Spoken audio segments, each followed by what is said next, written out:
أواب ذا رابر من مواليد الحرب في السودان، وشاف بعينيه البهدلة اللي بلده كانت بتمر بيها واللي لسه بتمر بيها. أغنية بدايات استعان فيها بواد الزين، وده كان أحسن ميكس ممكن يتحط. سألت أواب وحبيت أعرف منه بالضبط كان إحساسه في كتابة أغنية بدايات.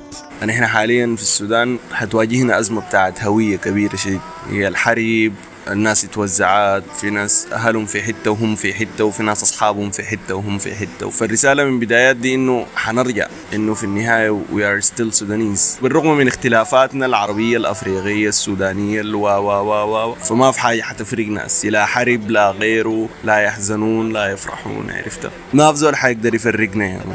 ما في بني آدم لسه اللي حيفرقنا لسه ما دخلت بالنسبة لي. لسه في أجيال، في أطفال لسه أصغر مننا جايين عايزين السودان ده وعايزين يرجعوه. فالأطفال ده على الأقل يكونوا عارفين هم منو أصلا.